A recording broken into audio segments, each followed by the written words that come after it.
നമ്മളൊക്കെ അവനവൻ്റെ ശരിയിൽ ജീവിക്കുന്ന ആൾക്കാരാണ്. എനിക്ക് എൻ്റെ ശരിയാ, എൻ്റെ ശരി ചിലപ്പോൾ നിങ്ങളുടെ ശരിയായിരിക്കില്ല. നിങ്ങളുടെ ശരി എൻ്റെ ശരി മാച്ച് ചെയ്യാത്തൊരു സിറ്റുവേഷൻ വന്നു കഴിഞ്ഞാൽ ഞാൻ ആദ്യം ചെയ്യുന്നത് എൻ്റെ മനസ്സിൽ നിങ്ങളെക്കുറിച്ചിട്ട് വേണ്ടാത്ത ചിന്തകൾ ചിന്തിച്ചു തുടങ്ങും. ദീനിക്കും വലിയ ദീൻ, നിങ്ങൾക്ക് നിങ്ങളുടെ വിശ്വാസം നിങ്ങളുടെ ശരി, അയാൾക്ക് അയാളുടെ വിശ്വാസം അയാളുടെ ശരി. ഈ ഒരു വേഴ്സ് എൻ്റെ ലൈഫിൽ ഞാൻ പിന്നീട് അപ്ലൈ ചെയ്യാൻ തുടങ്ങി. എന്താണ്? എല്ലാവർക്കും അവരുടേതായ വിശ്വാസവും ശരിയുണ്ട്. അയാളുടെ വിശ്വാസം അയാളുടെ ശരി, എൻ്റെ വിശ്വാസം എൻ്റെ ശരി. അങ്ങോട്ടും ഇങ്ങോട്ടും ഈ വിശ്വാസത്തെയും ശരിയെയും നമ്മൾ ഉപദ്രവിക്കാതിരുന്നാൽ ഈ ഭൂമിയിൽ നമുക്ക് സമാധാനം കിട്ടും.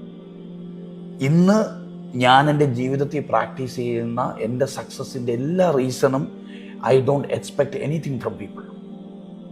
കാര്യം നിങ്ങളുടെ ശരിയെ എനിക്ക് ചോദ്യം ചെയ്യാൻ അവകാശമില്ല എന്നൊരു ബോധം, നിങ്ങളുടെ ശരിയിൽ നിങ്ങൾക്ക് ജീവിക്കാനുള്ള അവകാശമുണ്ടെന്നുള്ള എൻ്റെ ബോധം, ഇതെന്നെ പഠിപ്പിച്ചത് ലക്കും ദീനിക്കും വലിയ ദീനാണ്. അത് കാരണം എൻ്റെ ലൈഫിൽ, എൻ്റെ വീട്ടിൽ, പേഴ്സണൽ ലൈഫിൽ, എൻ്റെ ഫാമിലി ലൈഫിൽ, എൻ്റെ റിലേഷൻഷിപ്പിൽ ഒക്കെ സമാധാനമാണ്. കാരണം എന്താ?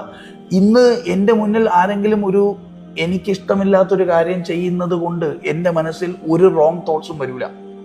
അത് അയാളെ ശരിയല്ലേ, അയാൾ ചെയ്യട്ടെ. ഞാൻ എൻ്റെ ശരി ചെയ്യും. ഞാൻ എൻ്റെ ശരിയിലേക്ക് അയാളെ നിർബന്ധിച്ച് കൊണ്ടുവരില്ല, പക്ഷെ എനിക്ക് അയാളെ ഇൻസ്പയർ ചെയ്ത് കൊണ്ടുവരാൻ പറ്റും.